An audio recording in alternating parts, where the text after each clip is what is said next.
Welcome to Side Alpha Leadership, a podcast where leaders can share their experiences and discuss what leadership means to them. I'm your host, David Polikoff.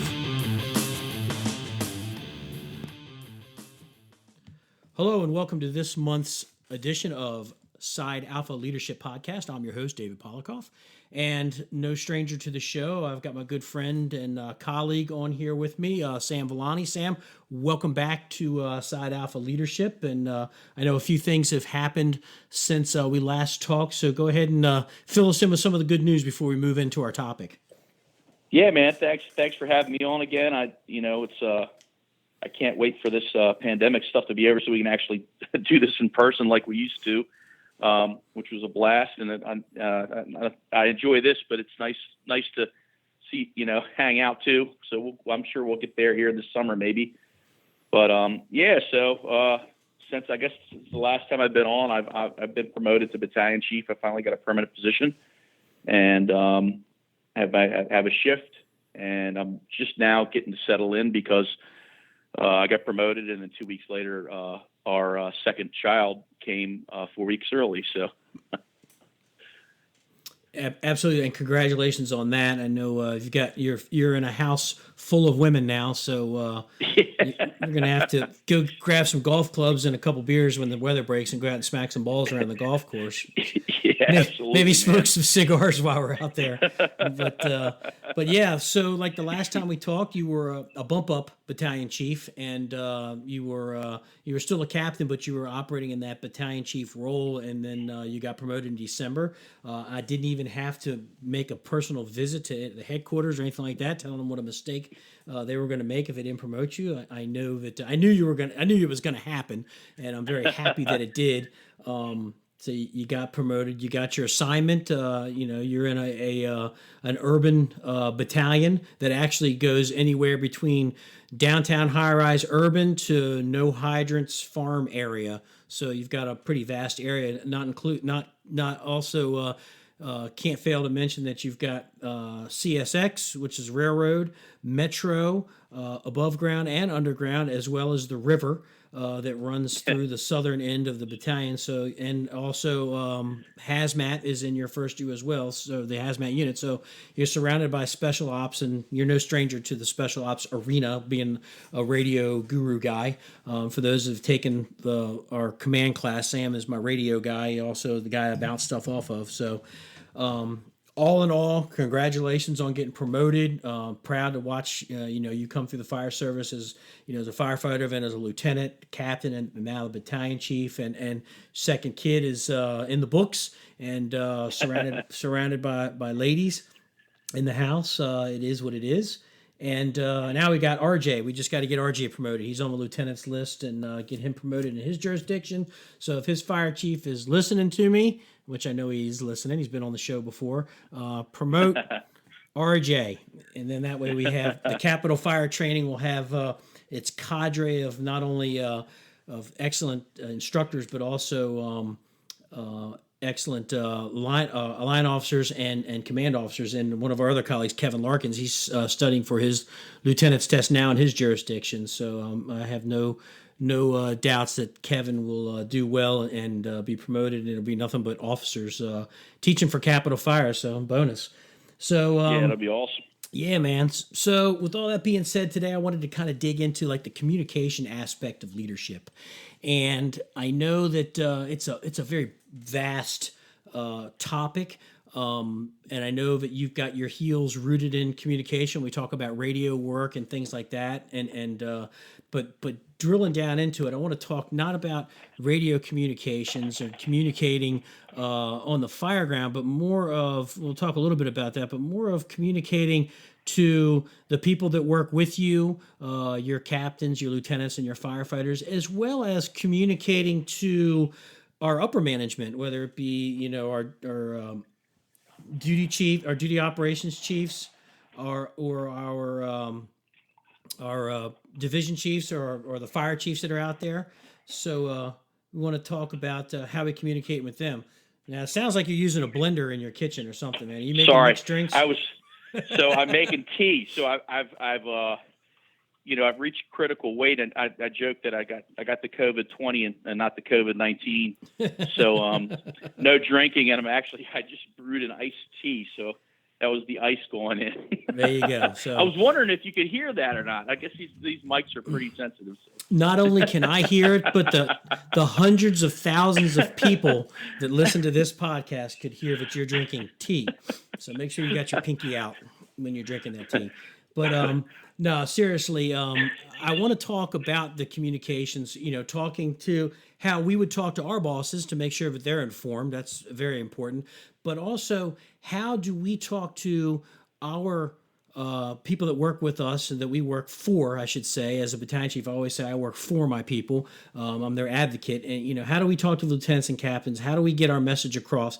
How do the firefighters, how can they get their message to their first line supervisors or lieutenants and captains in order to have this two-way street of communication? And I'm a firm believer that when you have a solid two-way street of understandable communications, your fire service or your business, whether you've got this multi-million-dollar business or you're just a local mom and pop shop, but when you have those lines of communication that's open, I think that the fire service itself can grow, as well as your business. If you are a civilian and you have your own business, it can grow because you know what's on your people's mind. And I've said it 1,000 times, there are so many smart people that work for the fire service that it's not like it used to be back in the 60s and 70s, where it was this militant, quasi-military strict thing. And it still is a quasi-military thing, but as we evolve, we recognize that everybody has a voice and everybody has something to bring to the table. It's the fact that we have to be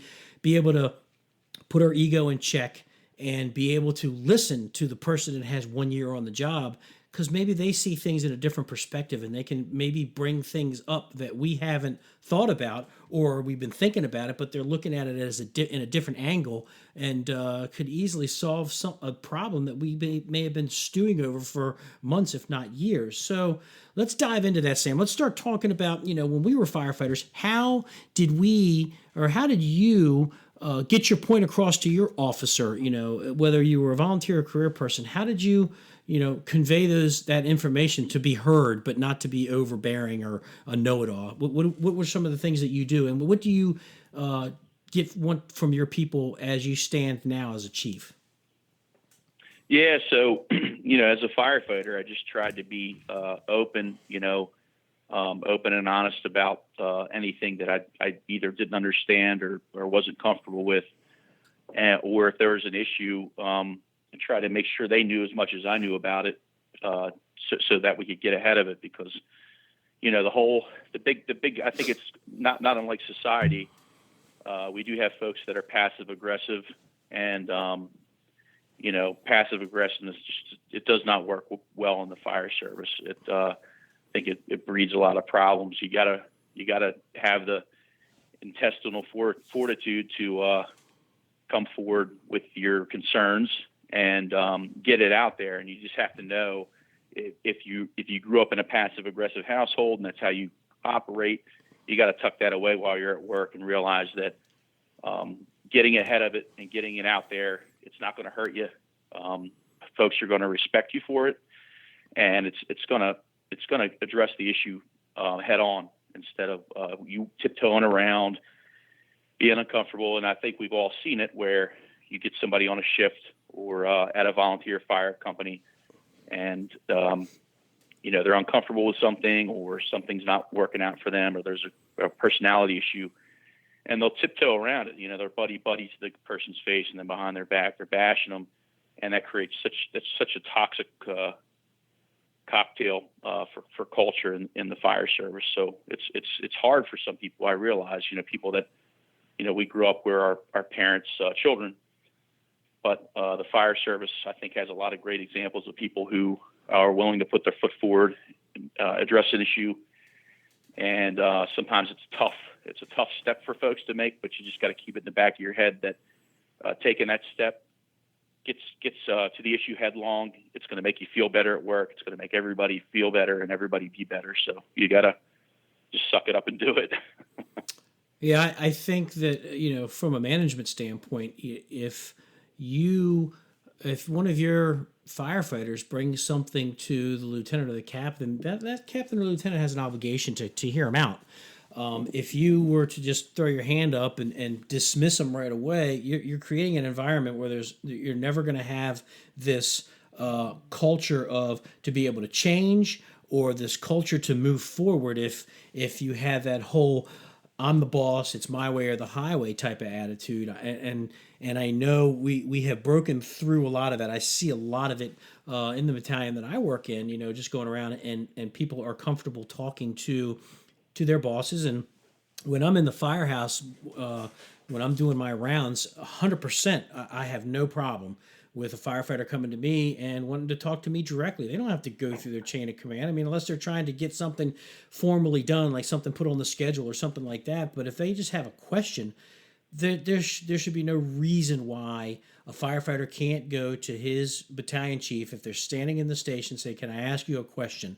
I would hope that my ego's in check enough that I can hear that person out, and it may be something that I didn't even know was going on. You kind of, when you have these kitchen table talks, which I like to call them, you start finding out what there are issues that are brewing, and then you can kind of head them off, or you get this misinformation. And like my wife is the first to tell you, we're nothing but like a bunch of little schoolgirls in a little sewing circle for gossip. We always get these stories, and we just start talking about, we start spinning these stories up, and majority of it, I say about 80% of it, is based in not in reality. And as a manager, as a chief officer, it's my responsibility to make sure that I provide the facts. So back in the day, it would be like, you're a firefighter, know your place. You need your ears need to be open more than you're talking, and that is still true. But we need to understand as bosses that we need to be able to hear what other people have to say. So that way we can start pinpointing, do we have issues in the fire service, or do we have ideas like, hey, we are doing something. Why are we doing it this way? Why can't we do it this way? And there's a lot of that's happening now. So as let's move forward to, when you were a captain. I know when you were a lieutenant, you were on a really good shift. As a lieutenant, you were in a dual service house, and I know you had a voice. You got to talk and create a lot of things. Well, let's move forward to, as a captain, when you were down at your station.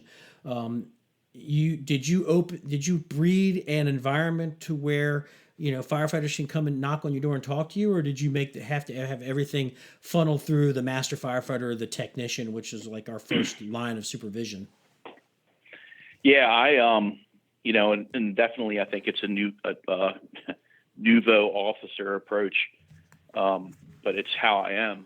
I'm the beauty about being a part of a shift, whether you're the junior firefighter or the boss, is that it's such a social thing. It really is your second family, and I can certainly say since I've been promoted, I've missed my shift at downtown Silver Spring. I've missed them terribly, and thankfully they've kept up with me. And but I'm not a part of that shift anymore. They're still my friends, but it's that bond. You coming in every third day, taking the same beat and they're taking.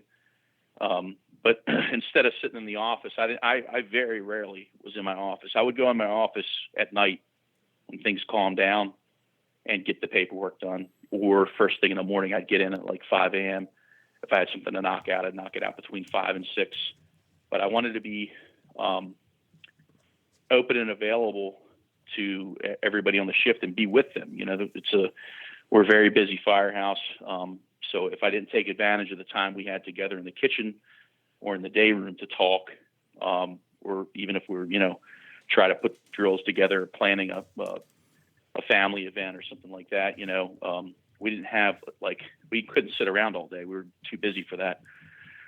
So I maximized my time with my folks. I'm in the kitchen with them. I'm in the day room with them. And at night, in between runs, usually after the second or third run after midnight, we just stay up, a bunch of us, and sit around, grab coffee.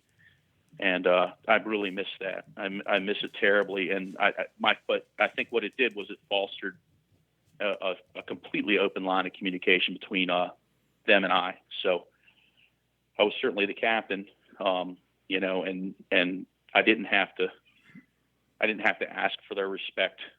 They gave it to me, but they gave it to me because over time I demonstrated that I wanted to be their leader and I wanted to advocate for them. And I also, value them tremendously. And I think they all knew that. So I definitely took kind of a newer approach. The old school officer stays in, lets the hijinks ensue, that kind of stuff. Well, I'll be honest with you. I was a part of a lot of the hijinks and it was a blast. I mean, it kept it, it's so busy down there in that pocket that you had to have fun. And sometimes you had to make some spontaneous fun to kind of keep your mind off of the fact that you're getting your teeth kicked in every shift.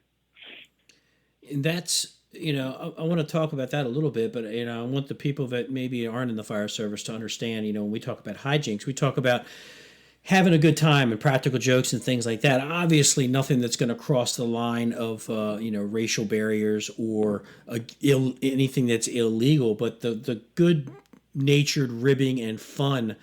People need to understand that, in the fire service, it's important that we have that sense of humor, and albeit it's going to be a dark sense of humor based, on what we see day to day and what's asked of us every day. I think that's how we survive, and that's how in the fire service it comes to be our second family. I remember you talked about the TV and you talked about, running calls. I remember, when I got hired and I was hired in the same station. Well, actually, the station's across the street from where your station is, the old one engine. That's where I was hired, and the jokes and the hijinks and stuff that we would not do now, would not fly, made it that second home for us. And it was funny because we would run 4 or 5 calls after midnight, and the TV was always on. So we'd come back from a call, the TV was on, we'd sit down, we'd watch TV. Next thing you know, it's 3, 4, 5 o'clock in the morning. The next shift is funneling in, and then we go home. But that whole camaraderie of the quote unquote hijinks or the practical jokes, all in good fun, good natured, is what I think brings a shift together when we're all on the same page. And you have to do that because it keeps you from going insane, especially with the stuff that we see. Not trying to sound cliche or so overly dramatic, but the fact of the matter is that we're only one working fire away from not going home. We can't control everything that happens on the fire ground. So, it's like the soldier. They know that when they are, standing their post or they are going out on patrol, that they could be engaging the enemy and they might not come back. But it's a job that we embrace and hold dear to our hearts, and will do our job until our last breath. Not trying to sound dramatic, but that's the fact of the matter.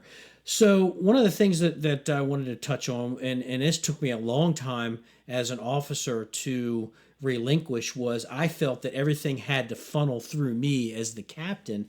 And slowly, having senior master firefighters on my shift, allowing me to release a lot of the stuff and let them handle some of the day-to-day things, the things that happened on the floor, little spats that happened here, little complaints or whatever.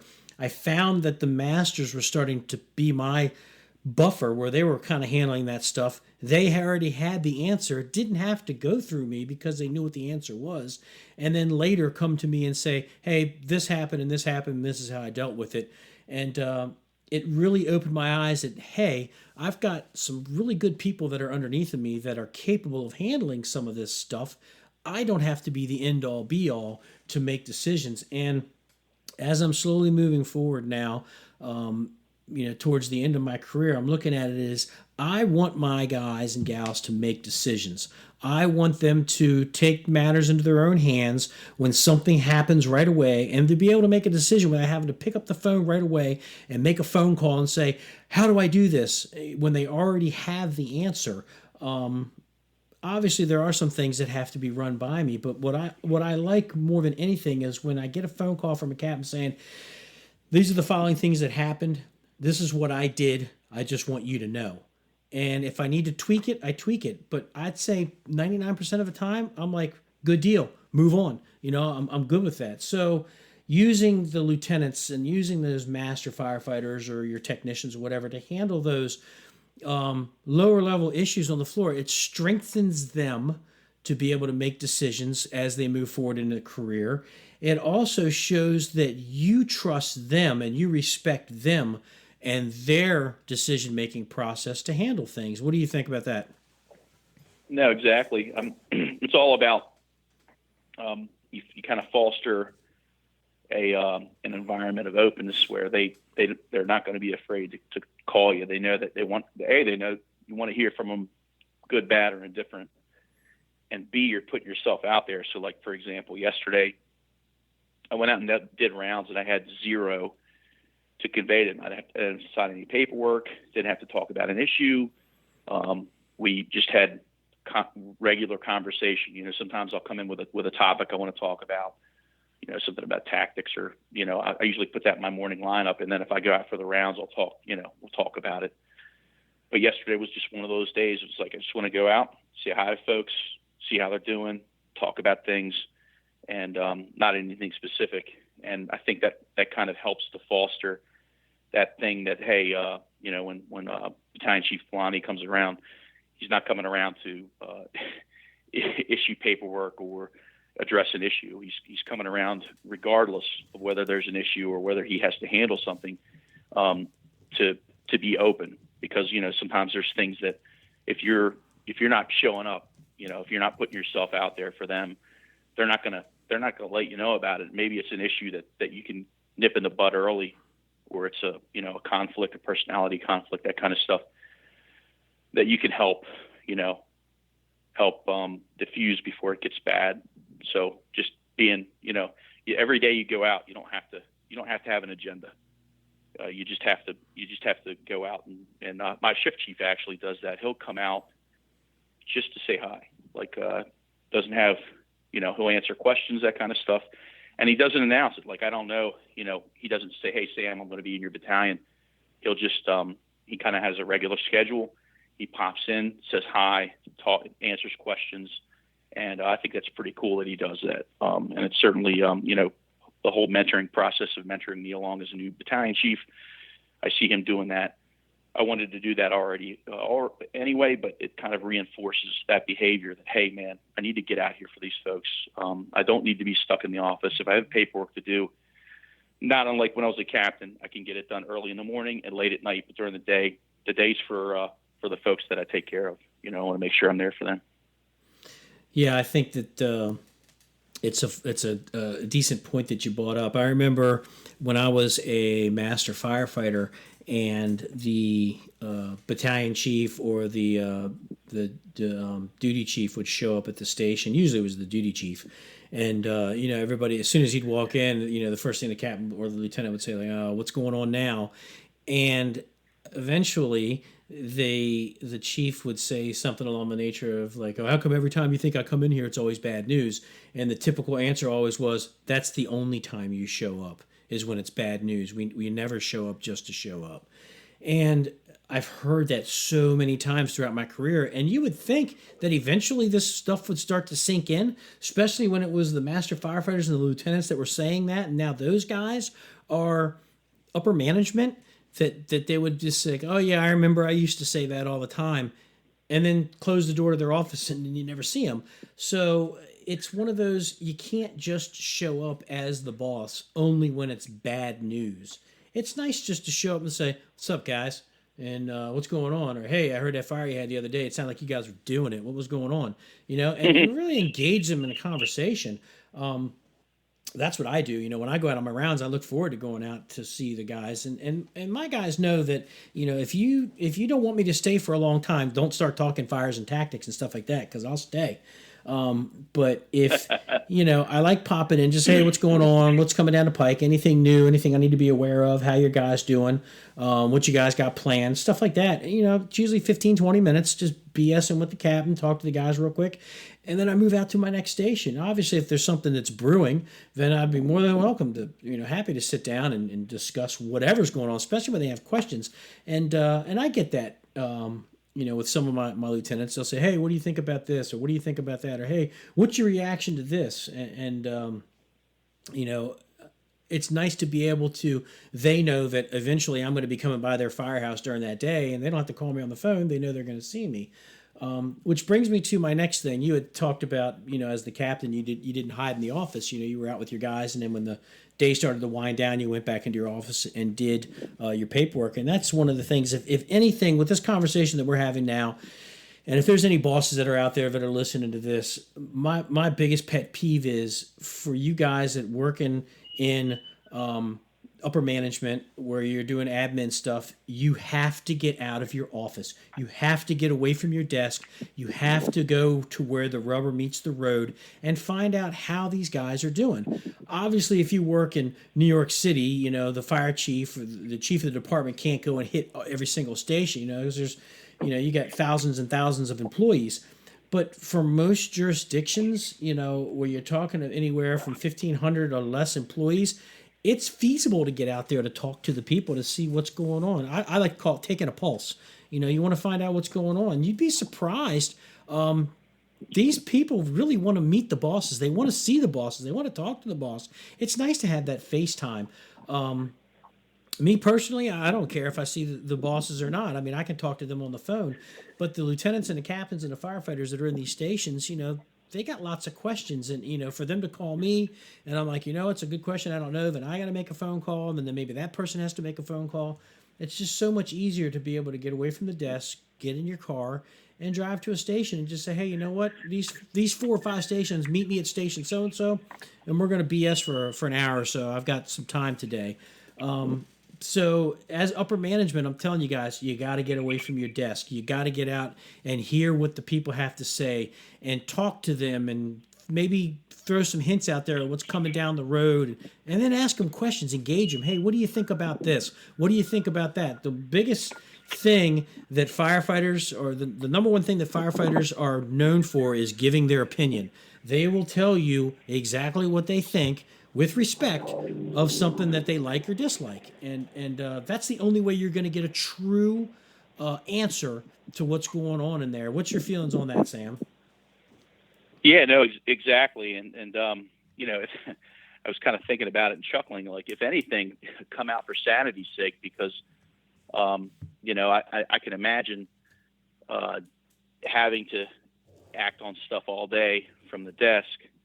After a while, you're beating your head into the ground, wanting to get out. And, it's just kind of, sometimes I know it's probably, you have meetings all day, that kind of stuff, but you gotta schedule time even for your sanity to get back, because, they came up through the ranks. They were once firefighters. They went through recruit school, all that stuff. And they loved it, obviously, because they've stuck around, and that now they're chiefs. And, if anything, for their just to get back and realize, hey, I'm here for these folks, and they do want to hear from me, and they do care. And I think it's huge, especially, our fire chief, he'll show up randomly, and folks are, surprised. Oh, wow, these guy's really busy coming out, to say hi. And a lot of times it's just answering questions, especially with now, with COVID, there's a lot of unanswered questions. There's a lot of uncertainty about what our future is going to look like. And, and there's a lot of work being done, by folks in our department to kind of make it the best it can be for everybody. So I think it's definitely important. And it's, I would imagine, it's very easy to lose sight when you get to a part of your day where everybody wants a piece of you.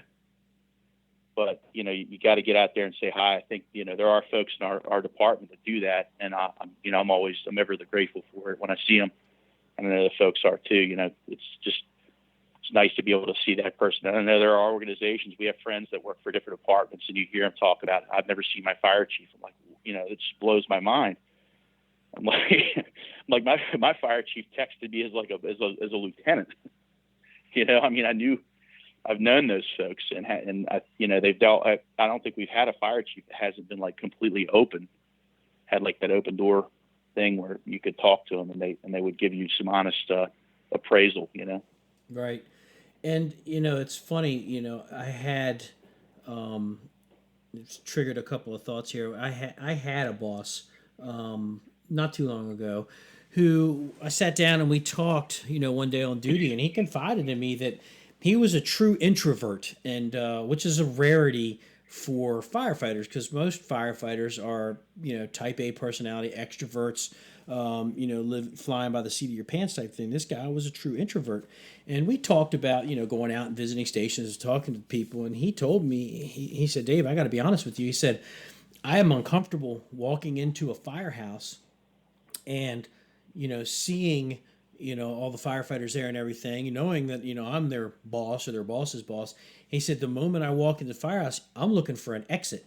And I kind of sympathized with him a little bit, and I felt bad for him, but I was like, you have to find a way to overcome that because you are the boss, and you are, you're my boss, and believe it or not, these people, they do want to see you and hear what you have to say, and hear it from a perspective of coming from above me of what's going on in the county. And I told him, I said, I'll tell you what I'll do.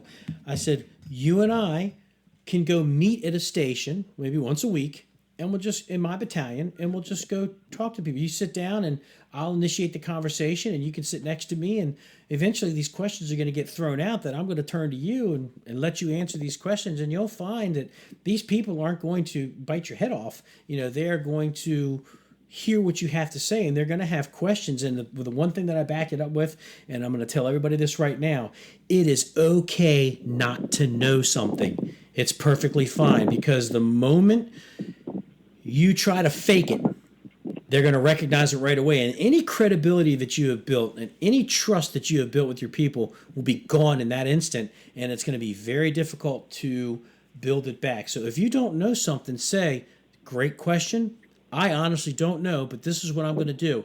I know who I can call who will know, and I'll have an answer back to either you or to the battalion chief by the end of business day, if not by next shift at the latest, with an answer for you. So I apologize for not knowing, but I will find out. And it's okay not to know.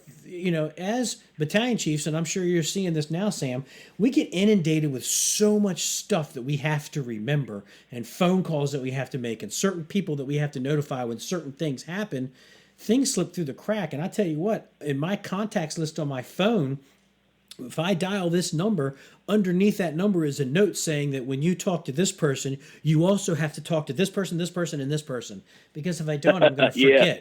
So it's okay not to know. Now, as a boss, you need to understand that it's okay if your people underneath of you don't know something, then you got to give them that information. I've found, I've asked a captain or a lieutenant a question and they didn't know. And if I had the answer, I said, hey, don't forget, you got to do this, this, and this. Now, if it comes back to they constantly keep forgetting, then I'm going to think there's something wrong with them. It's like asking questions. It's fine to ask questions. But if you keep asking the same question, I'm going to think something's wrong with you, and I'm going to get you psychologically evaluated. But I think that, I know that it's perfectly okay not to know something and to go find that answer. And it's okay to admit that you don't know something. That's all part of keeping your ego in check. And I tell you what, if you start trying to fake it, firemen are really good at pinpointing right away when you don't know something. And if you get somebody who's really on the ball, they're going to start needling you about it, and they're going to really expose your shortcomings. And, if you're open and honest right away, nobody's going to think anything less about that. So moving forward a little bit, Sam. So how, now that you're in this position, I know you go out and you talk to your people.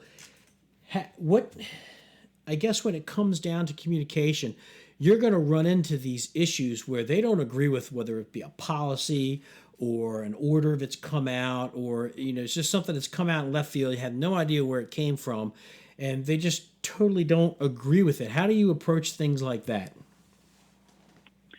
Well, we had talked briefly about this before we went live. It's two things. One, you have to, you're a fiduciary of the fire chief. The fire chief puts out,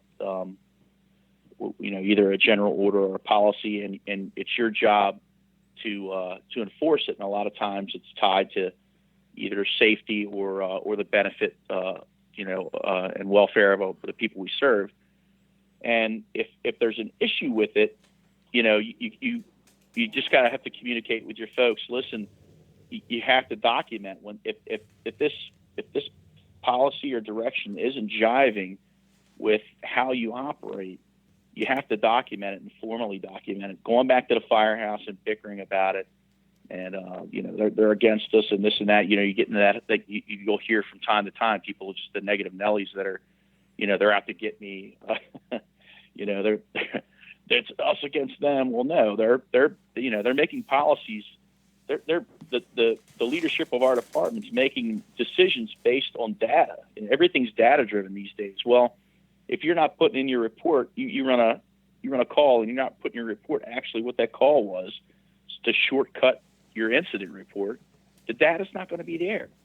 So, you can't be shocked when there's a new direction that comes out and you're like, well, why'd they make that decision? Well, they made that decision 100% from data that you provided them. If you're not providing them with the proper data, you're not going to get the proper, the proper direction. And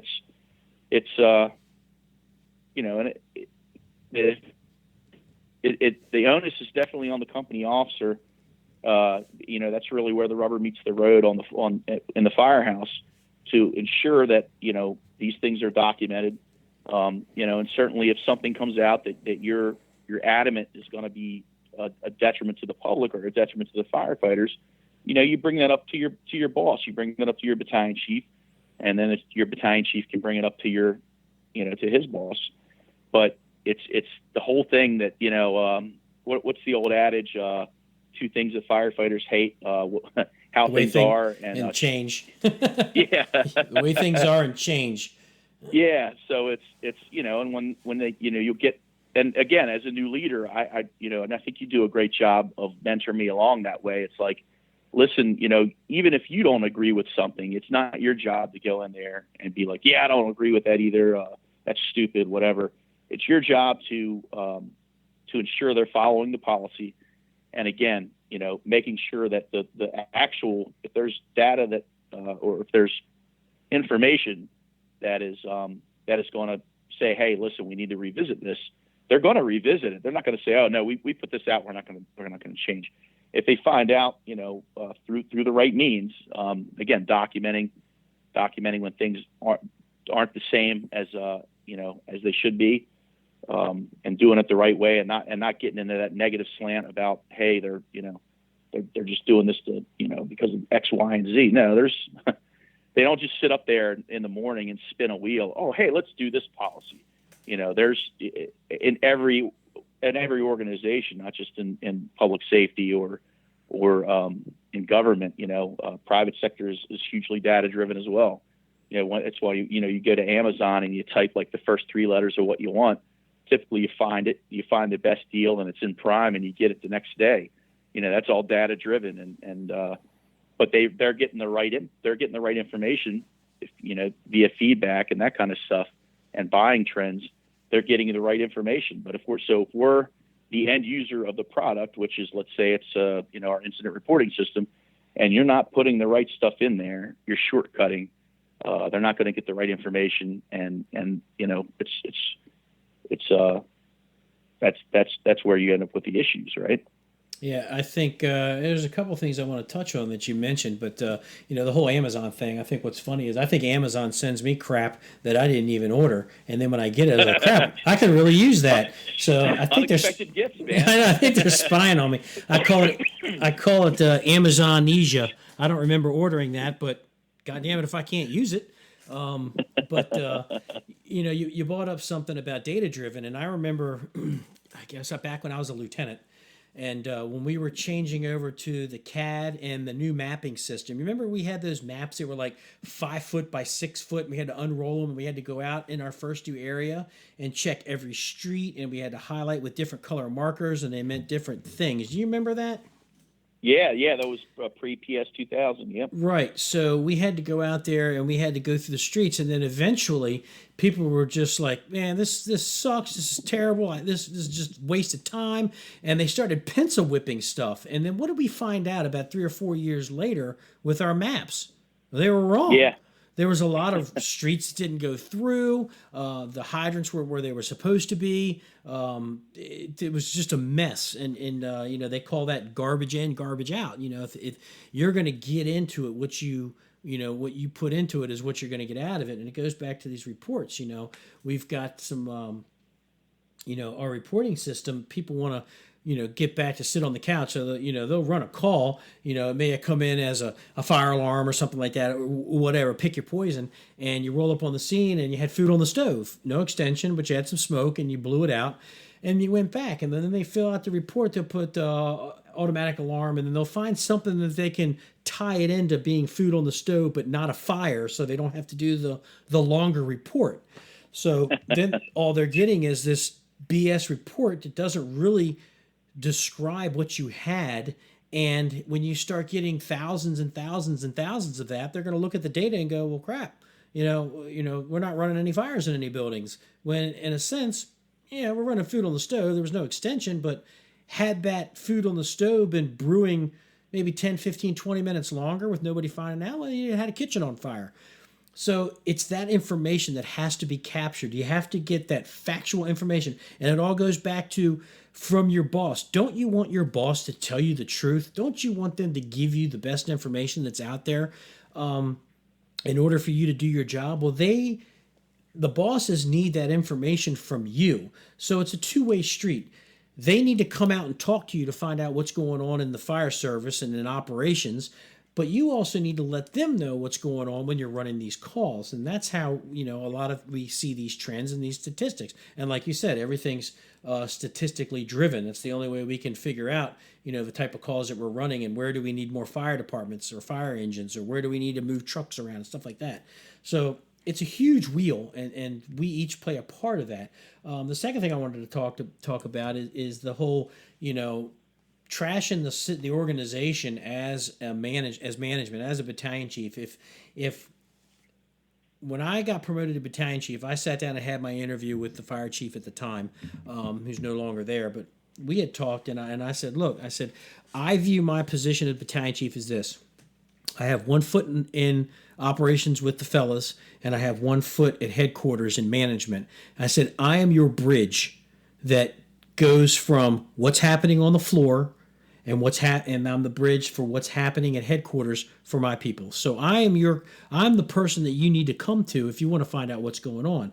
Now, with that being said, if the fire chief says, this is what I'm going to do, I'm thinking about doing this policy, or I'm thinking about putting this general order out there, and I say, well, you know what, chief, I don't think that's a good idea. Here's why. And we go back, we debate it back and forth, and at the end of the day, he slaps the gavel down and said, okay, I heard what you have to say, but this is what I'm doing.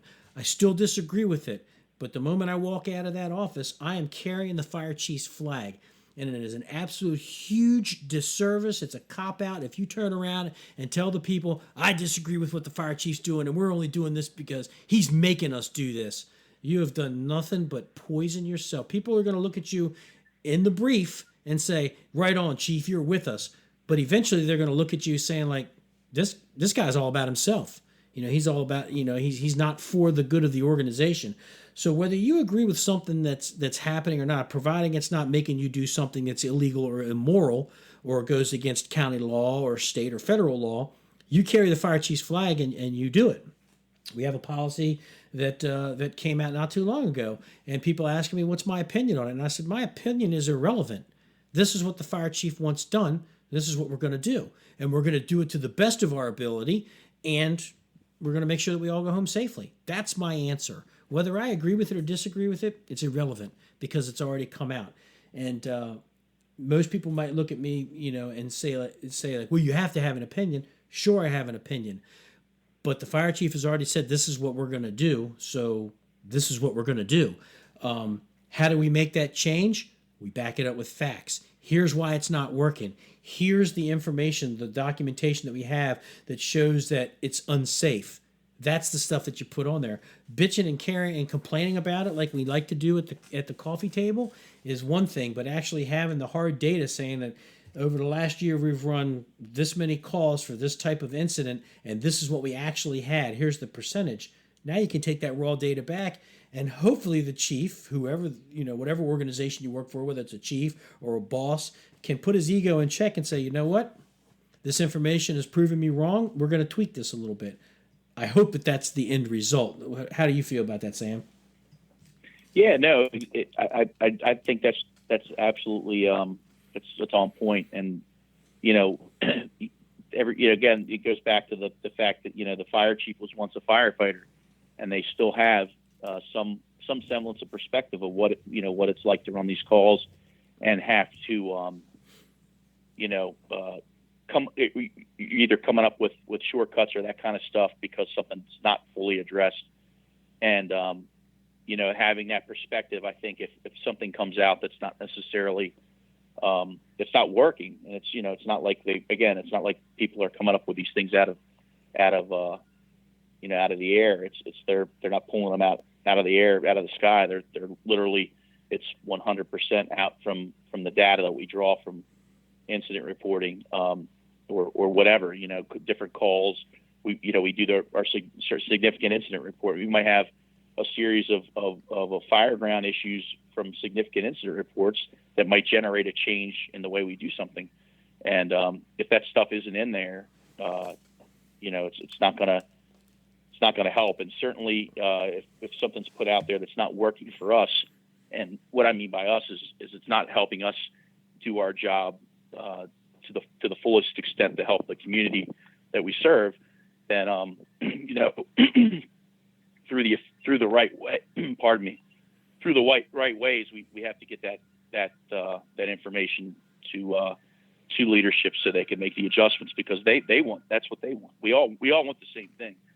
The fire chief wants to make sure we're safe and make sure that we're doing everything we can to protect the community, and we want to do the same thing. It's not like we don't have different objectives, and when we come into work, we're all on the same page with that. So it's important that we know where a lot of our changes in our organization come from. It's from things that actually happened that we've documented.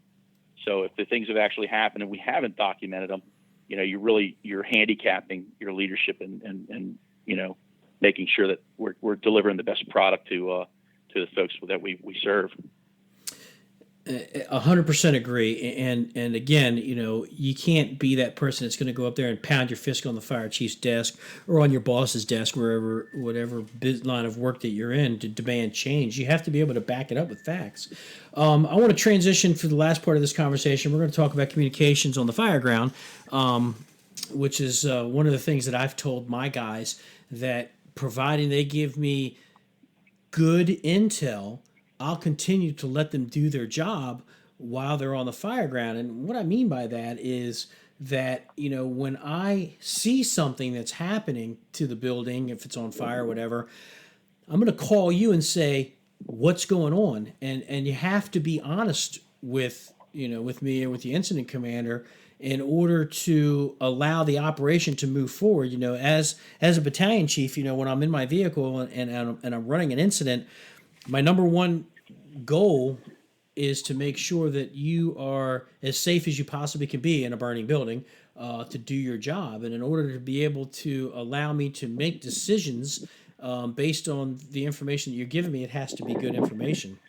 So talk to me, Sam, because you've got a couple fires under your belt now. Some of the things, and I know one of the fires you had where you were getting a ton of information was a fire you had down when you were working as a bump up down in the Glen Echo area.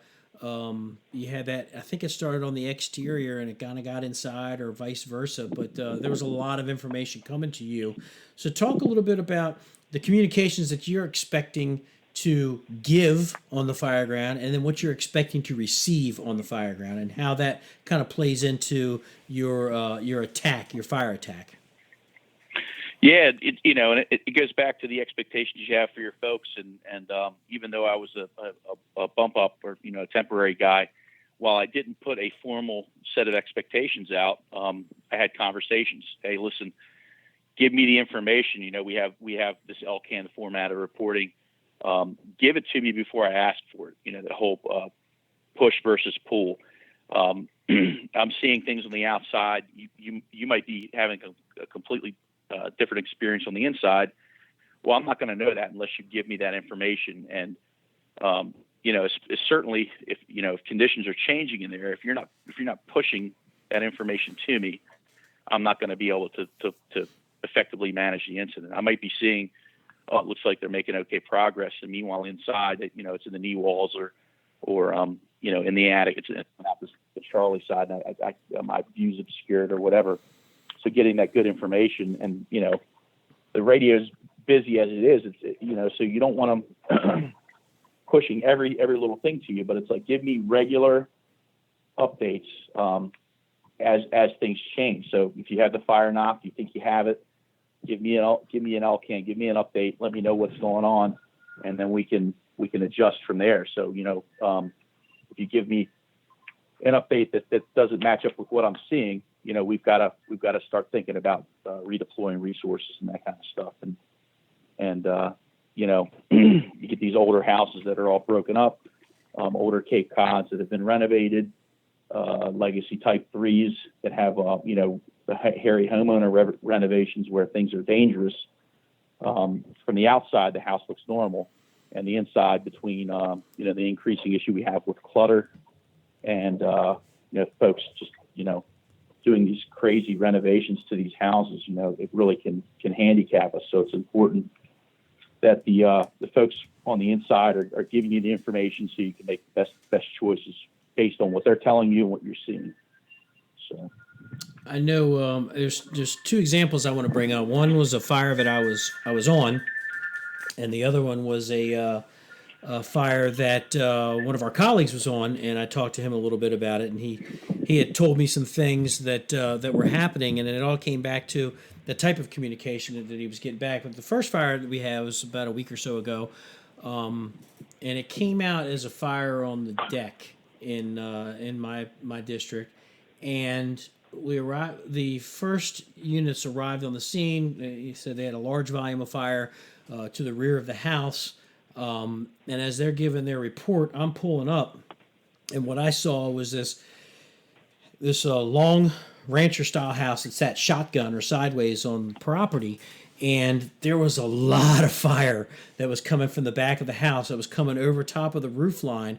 But on top of that, it was also all the trees in the backyard, the tops of them, like something you'd see out of, you know, on the West Coast, this fire crowning across the top of these trees, like 6 or 7 trees, like just well involved. The wind was blowing like 20 miles an hour.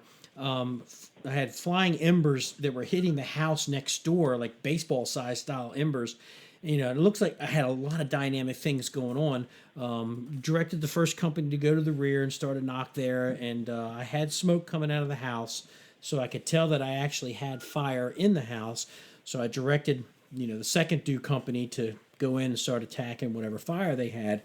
And they said they had a room off. I know they were getting a good knock in the rear because I saw the trees were extinguished and the fire had died down a little bit. But I had a lot of smoke that was coming out of the attic area. And I kept calling the interior guy saying, I need you to drop the ceilings. It looks like we have fire in the attic. And I kept telling them that and telling them that and telling them that. And they're like, oh, we're getting up in there now. And, you know, and I kept just hammering this thing like, get in the attic, get your head physically up in there, get the ceilings dropping. They kept coming back saying that, you know, everything's good and this and that. What ultimately ended up happening was where the fire was in the back of this house, they had a master bedroom on fire. Well, it had burned through the roof. There is no more roof. So that bit of information would have come back saying, Chief, what you're seeing is the residual smoke from the room. It has burned the roof completely away. There is no attic anymore.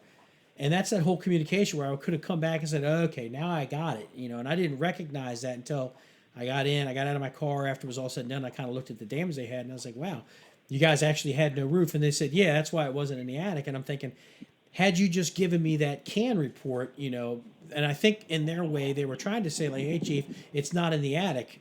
but they didn't finish up with because there's no more attic, there's no more roof. Yeah. So it's that communication. I'm relying heavily on my officers and my divisions and group supervisors to give me that factual information, because let's face it, we are making decisions based on imperfect, hastily information that we're gathering, and we have to continually to massage our tactics on the fly. So that was the one call. The other call that was run, it was a fire that we had in my battalion. I wasn't working, but resulted into not necessarily a mayday. It was almost a mayday, where the first two engine company had gone in and they said, "Hey, we've got a hole in the floor," and wanted everybody to be aware of that. Probably about 5 minutes after that, we actually had a firefighter fall through the hole in the floor into the basement. Now, there was no fire in the basement, and the guy kind of dusted himself off and walked out. And then I'd say about maybe 3 minutes after that, another member of another crew fell through a hole. That's where they finally said, "All right, we're pulling everybody out of the building." When I was talking to this particular battalion chief, his impression was it was a small hole, like a little hole had burned through, where this hole was probably like 8 foot by 10 foot, like a couple of sheets of plywood that were gone. The house was under renovation. So it was truly a man trap. When you go in, you fell through the hole in the floor. So it's that communication had to come back and saying, "Hey, Chief, be advised, we've got a large hole at the front door. It's probably 10 foot by 8 foot. He may have adjusted his line of thinking, or is that the only hole that we have? Do we have to go in through a different way? Do we have to pull everybody out and regroup and do this, attack this fire defensively?" And as that information kind of trickled in, he was able to make different decisions in order to protect his guys. So it all comes back to that whole, you got to give me the best information that you have. You have to relay that to me in order for me to make decisions as an incident commander, because I'm relying on you guys to be the eyes. And you look at any NIOSH report, and one of the top, I'd say top three, it always comes down to communication as well as incident command. Sure. and not following your policy and procedures and stuff like that. So it's that information. So for you line officers that are listening to this, give your chief that information. You're not hogging the radio. We want that information, especially if it's something that's significant. We want to know, I've got water on the fire. Or, hey, I'm getting water on the fire. What's it look like to you outside? That's a big one, because you say you got water on the fire and you're on the first floor. Well, I've got fire through the roof, so it's gone somewhere else. I need to redeploy some units. The other big one is the, that you hear, I'm on the second floor. I've got zero visibility, high heat conditions, and I can't find the fire. Right away, I'm thinking knee walls. I got fire in the knee walls. That bit of information, that communication back to the command post, is going to allow me to adjust the crews that I need to get in there, because we've got a significant amount of fire possibly in the walls, and you're standing in the middle of that. So it's that fireground communication that we crave that information. We want that information from you.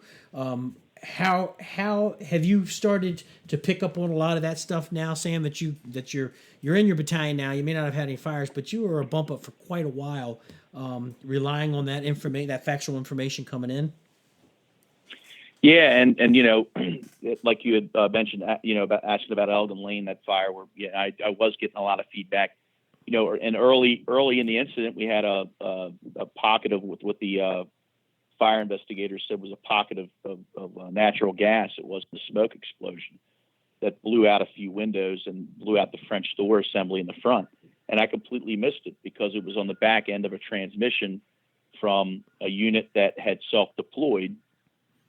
They were trying to give me a good update. I heard the first part of it, which I already had that information, and I kind of, I guess, I missed the second half because I already in my head said, okay, I know this, so I need to go on to my second part of this plan to put this fire out, and that's definitely another thing. Like you're going to get folks, especially if you have a changing condition, a mayday, wires that drop, that kind of stuff, any type of hazard. You're going to hear it like 4 or 5 times.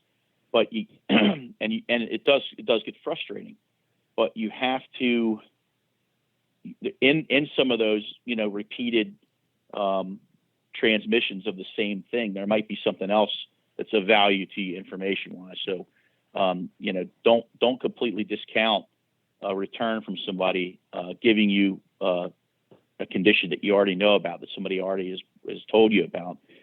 There could be some other information in there.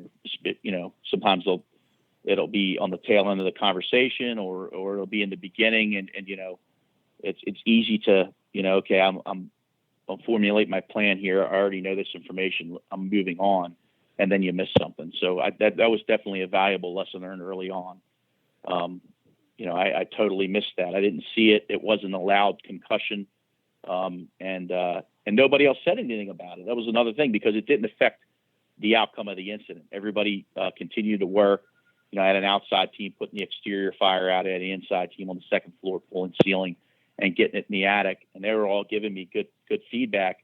Nobody else said anything about, hey, by the way, we had an explosion, because no one was injured. It didn't affect the operations at all. We didn't have any wind, so it didn't. The windows in the French door assembly coming out didn't affect the dynamics of the fire, and they just went about their business. And I think that's another thing. You can't assume that the person running your fire ground in a vehicle, even if they have a pretty good view of the house, is going to see 100% of everything, because early on, before you have some help in the car with you doing your charting on your command chart, your head's bobbing up and down. You're tracking your units because you want to make sure you know where everybody is, and that you're laying your game plan out. And it's easy to miss something, So, or you pull up and you have great, like on Lorraine Avenue a couple months ago, I pull up, I had perfect. I mean, side alpha was wide open. Second truck completely blocked me out. So I actually got out a few times. I had another command officer in there with me. I actually got out a few times and ran around the side of that ladder truck to get a good view, to confirm what I was hearing. So yeah. I'll be the first to tell you right now is I have run command from the front of a ladder truck before, especially if the whole adage is, oh, if you're a good chief, you don't have to see the house. So that's false. You still have to see what's going on. You have to make sure that what they're telling you is matching what you're seeing. In a larger incident where you have the incident command post, your bus or whatever, that's different. But for the structure fires and things like that, you got to see what's going on. You got to make sure that what they're saying is what you're seeing. And I've run a couple of fires from the front seat of a ladder truck. You just tell communications, hey, send all my information to the MDC and truck in front of truck so and so, and you'll still get all your updates. And then once the fire dies down, everything's under control, you can move back to your car. So, again, that's all part of communication. One of the things that I try to tell people is, when you get in that car, things are trying to move 1,000 miles an hour. You have to physically slow yourself down a little bit. What I tell people is, before you start writing, take a deep breath, hold it for like 5 seconds, exhale, and then go ahead and go about your routine. What I like to do, what I've been doing lately, is I'll roll up on the scene and I won't immediately take command. I'll get the car parked, I'll get the lights turned off, turn my command post light on, get my chart in front of me and everything, while these guys are doing their things. We've trained our people to be that tactical command, that initial incident commander. They're running things, and they'll be okay for the next minute until I get all my stuff set up, and then I'll go ahead and say, all right, give me an LCAN. I'm on the scene. I'll go ahead and take command from here. Instead of rushing into it, because you'll find yourself kind of behind and trying to catch yourself up. It's a lot easier to get all that stuff written down that you need to get written down now. Then you go ahead and take command, and you can go ahead and start moving your units around. Whether you want to call it a tactical pause or whatever it is that you want to call it. Take that extra 30 seconds to take a deep breath, absorb everything that's going on, get yourself composed. You just drove down the road no more than 15 miles an hour over the speed limit to get on the scene, and you wanted to make sure that you get that adrenaline flushed out of your system before you start talking on the radio. And we talk. The last thing I'm going to mention when we talk about communications is don't yell and scream on the radio, because all that does is excites everybody else. So the best thing to do, calm, cool, and collected. And what do I tell everybody, Sam, when I do my command class? You could burn a row of apartment buildings to the ground, but if you sounded good doing it, nobody will ever question your tactics or your strategies. So, right. But so we're at that hour, Sam. We've been going at it for about an hour and 5 minutes, and there's just so much stuff that we can talk about communications, because it's one of the key things that we do as firefighters, as citizens in business, in your home life. Listening to what your wife has to say, in order to absorb what she's telling you, so you don't forget about what she said, and then you get in trouble because you didn't do what she asked you to do. So, that key to communication is important in everyday life. When you're dealing with your kids, with your spouse, with the people you work with in your private business or fire service, military, police. Communication is the key in order to have, a good working environment, a good working relationship, in life in general, to be able to convey your thoughts, and then not only to talk but also listen, which is the other half of communication, in order to have the best information to move forward with whatever plans or whatever tactics that you're going to put out there. So, Sam, I appreciate you coming on the show yet again. I enjoy talking to you. We talk all the time. And Absolutely. It's great to hear your perspective. And again, congratulations on the promotion. Well earned. And congratulations on your baby girl. You got a full family now, and including your pets and everything else. So you got a full house. So congratulations to you and to Mama. Let her know that we say congratulations.